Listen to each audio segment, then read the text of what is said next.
Jaan Keerdo ja et ma olen haabemeister, seda võib-olla palju öelda, aga nii mind kutsutakse.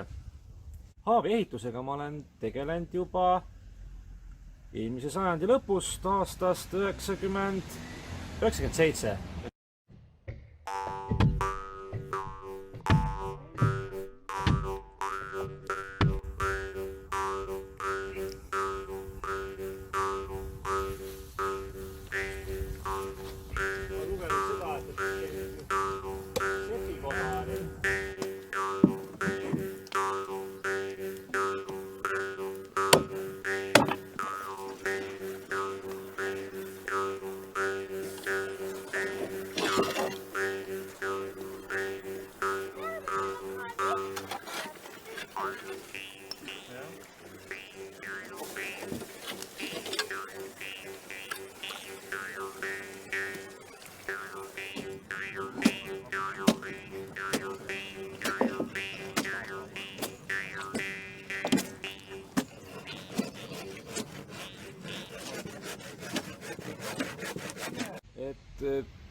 Kuidas ja kus ma neid ehitan?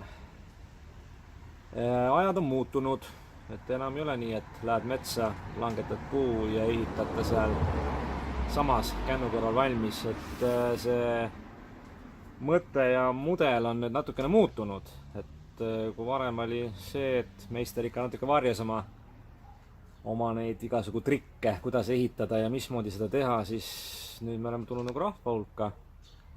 Ja loomulikult selle palgi ikkagi traktoriga metsast ära tooma. Ja selline ehitustegevus on nagu müügitegevus, see käib laatadel, festivalidel, igasugustel suvepäevadel, kultuuripäevadel. Ja see on ka koht, kus siis saad ka nendele külalistele selle kirve kätte anda. Et saad ise oma käega proovida, mida vanasti 100 aastat tagasi ei saanud.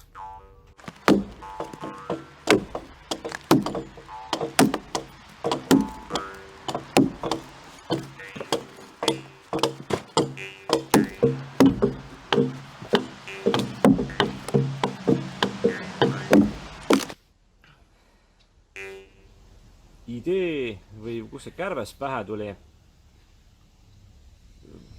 5.–6. klass.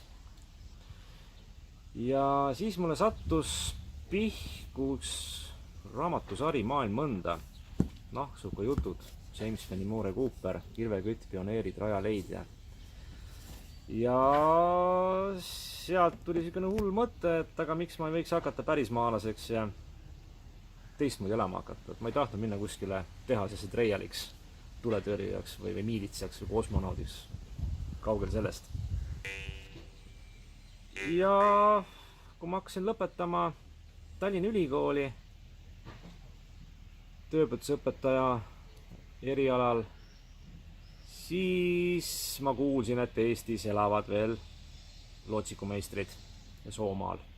Ja see oli aasta 97, kus ma siis tutvusin esimest korda peasüüdlasega Aivar Ruukeliga, kes mind kutsus siis laagrisse. 98 siis ma olingi Soomaal kohal ja hakkasin siis tutvuma nende lootsiku ehituse saladustega.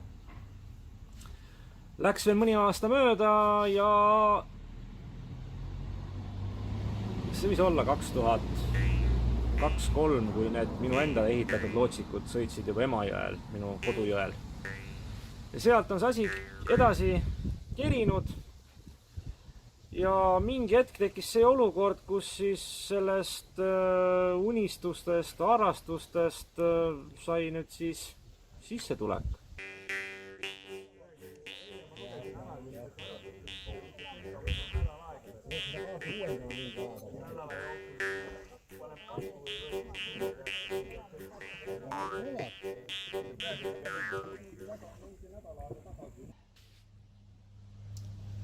Loomulikult,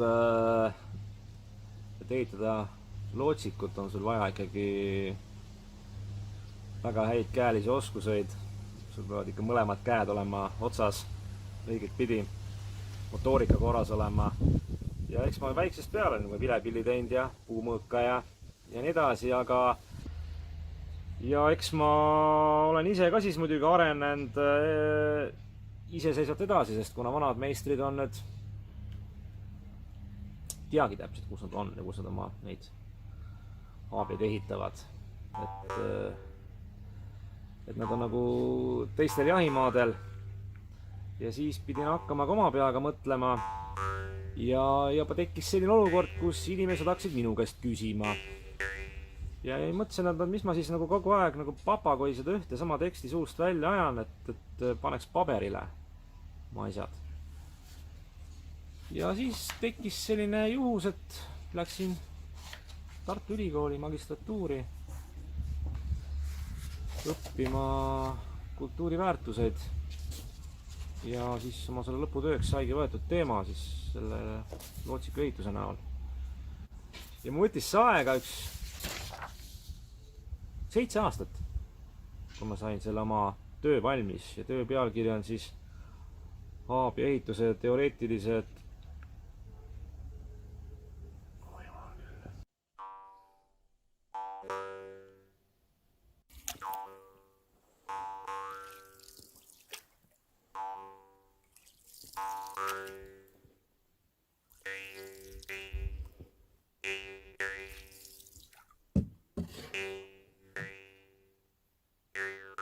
otseselt kusagilt toetust ma saanud ei ole, et kõik rahad, mis ma olen nagu teeninud, need on nende 2 väikse valge käega teenitud.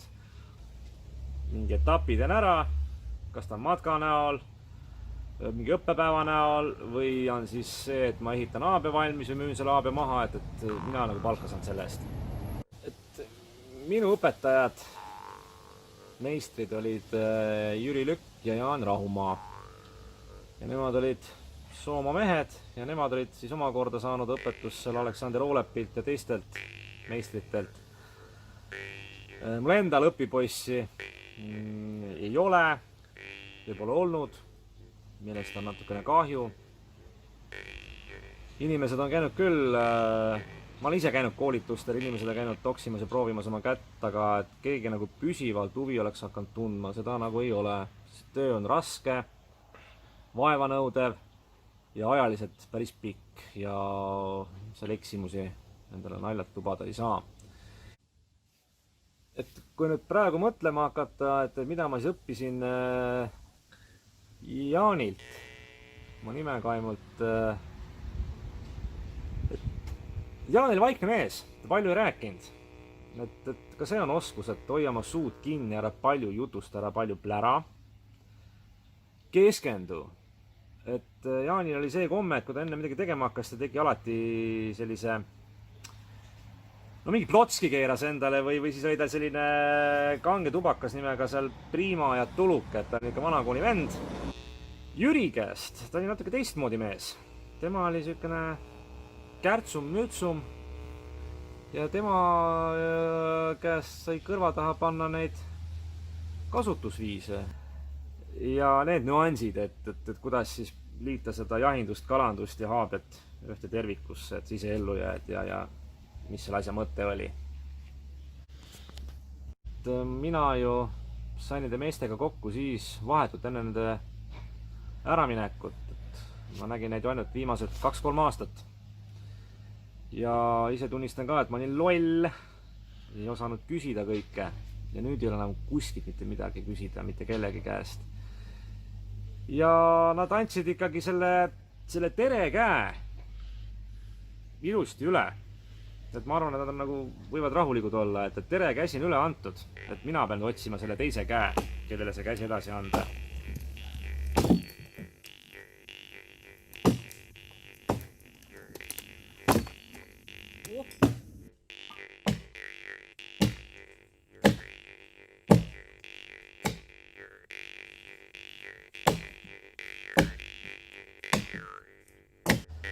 aga see haabias kui nähtus, noh, teda võib võrrelda nagu kas või püstkojaga.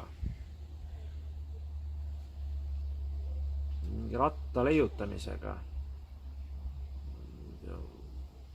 Hobuse kodustamise ja mingi sadula väljamõtlemisega, et ta on nagu asi, mis on läbi ajaloo meile siiamaani välja tulnud, et meil on ta olnud nagu vahend küttimise, kalastamise puhul, temaga on reisitud, temaga on kaupa veetud, inimesed on omavahel, noh, mis nüüd öelda, üksteise külast käinud, et ta on nagu meie mõistes, ta oli 1000 aastat tagasi nagu praegu on lennukrong.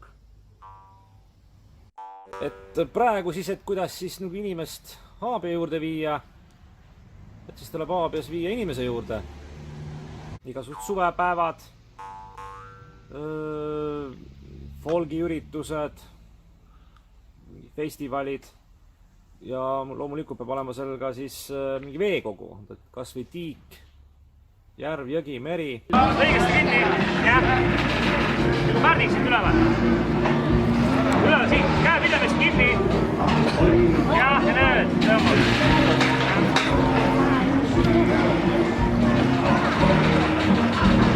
Tõmbake vist läbi hoovake. Tõmba. Ja siis saavad inimesed proovida seal veerand tundi, pool tundi, tund aega. Ja kui meeldima hakkab, siis vahetame telefoninumbreid ja siis on võimalik raha süüa juba loodusesse pikemaks ajaks, pooleks päevaks, 2 päevaks, 3 päevaks, vastavalt soovidele, vajadustele ja tahtlustele.